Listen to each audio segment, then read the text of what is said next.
తెలంగాణలో సంచలనంగా మారిన ఫార్ములా ఈ రేస్ కేసులో ఈడీ, ఏసీబీ అధికారులు జెట్ స్పీడ్తో దర్యాప్తును ముమ్మరం చేశాయి. అధికారులను విచారించేందుకు సిద్ధమయ్యాయి. ఇందుకోసం నిందితులకు నోటీసులు ఇచ్చి విచారణకు రావాల్సిందిగా ఆదేశించారు.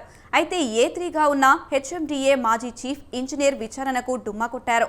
ఇదే కేసులో మరో సీనియర్ IAS అధికారి అరవింద్ కుమార్, మాజీ మంత్రి KTRను విచారించనుంది ఈడీ. మరి వీరిద్దరైనా ఎంక్వైరీకి హాజరవుతారా, లేదంటే కారణాలు చూపుతూ డుమ్మా కొడతారా?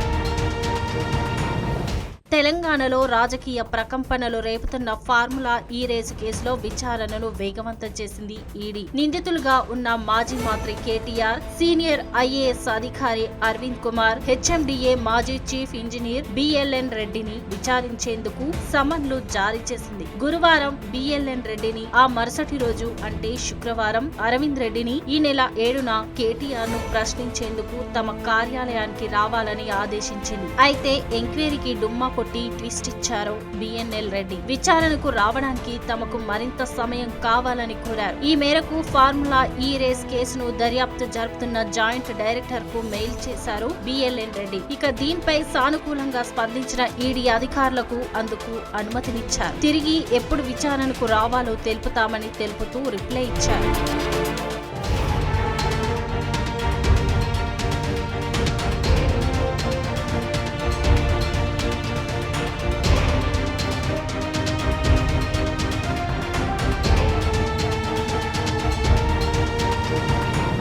శుక్రవారం IAS అధికారి అరవింద్ కుమార్ విచారణకు హాజరు కావాల్సి ఉండగా ఈ నెల 7న KTR కూడా ఈడీ ముందుకు వెళ్లాల్సి ఉంది. మరి ఈ ఇద్దరు కూడా విచారణకు వెళ్తారా లేదా అన్నది ప్రస్తుతం ఆసక్తికరంగా మారింది. అయితే ఈడీ విచారణపై ఇప్పటికే స్పందించిన KTR తమ న్యాయవాదులు నిర్ణయం తీసుకుంటారని తెలిపారు. ఈ సందర్భంగా మరోసారి రేవంత్ సర్కార్ పై తీవ్ర స్థాయిలో నిప్పులు చెరిగారు. అవినీతే లేనప్పుడు కేసు ఎక్కడిదని ఆయన ప్రశ్నించారు. తనకు న్యాయస్థానం పై నమ్మకం ఉందన్న ఆయన ఫార్ములా ఈ కేసు ఒక లొట్టపీస్ కేసంటూ వ్యంగ్యాస్త్రాలు సంధించారు. తనను అరెస్టు చేసేందుకు ఇది 6వ ప్రయత్నమని, రేవంత్ కి ఏమీ దొరకడం లేదని చెప్పారు KTR. జడ్జి అడిగే ప్రశ్నలకు ఏజీ దగ్గర సమాధానం లేదన్నారు. తనపై కేసు పెడితే రేవంత్ పై కూడా కేసు పెట్టాలని డిమాండ్ చేశారు. తనను ఏదో రకంగా జైలుకు పంపాలన్న కుట్ర చేస్తున్నారని మండిపడ్డారు. ACB FIR తప్పని, కేసులో పసలేదని మండిపడ్డారు. ఈ వ్యాఖ్యలతో KTR విచారణకు డుమ్మా కొడుతున్నారన్న టాక్ వినిపిస్తోంది. మరి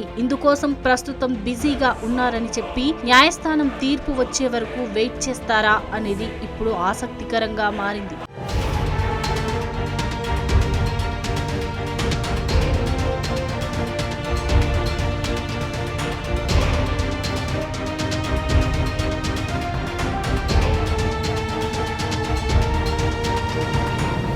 మరోవైపు ఫార్ములా ఈ కార్ రేస్ వ్యవహారంపై నమోదైన కేసులో FIR ను రద్దు చేయాలని కోరుతూ వేసిన క్వాష్ పిటిషన్ పై విచారించిన తెలంగాణ హైకోర్టు మధ్యంతర ఉత్తర్వులను పొడిగించింది. క్వాష్ పిటిషన్ పై తుది తీర్పు ప్రకటించే వరకు ఆయన్ను అరెస్టు చేయవద్దని ACBకి ఆదేశాలు జారీ చేసింది. డిసెంబర్ 31 వరకు ఇచ్చిన మధ్యంతర ఉత్తర్వులను పొడిగిస్తూ ఈ ఆదేశాలు చేసింది హైకోర్టు. ఫార్ములా ఈ కార్ రేసింగ్ కోసం విదేశీ కంపెనీకి నిబంధనలకు విరుద్ధంగా డబ్బు చెల్లించారని మున్సిపల్ శాఖ ప్రిన్సిపల్ సెక్రటరీ దానకిషోర్ ఇచ్చిన ఫిర్యాదు మేరకు KTR పై ACB డిసెంబర్ 19న FIR నమోదు చేసింది. ఈ కేసులో A1 గా KTR, A2 గా నాటి special chief secretary Arvind Kumar, A3 గా HMDA నాటి చీఫ్ ఇంజనీర్ BLN రెడ్డి పేరును చేర్చారు. ఈ FIR ను కొట్టివేయాలని KTR దాఖలు చేసిన పిటిషన్ పై విచారించి న్యాయస్థానం మధ్యంతర ఉత్తర్వులు జారీ చేసింది. ACB తరపున advocate general A Sudarshan Reddy, Danakishore తరపున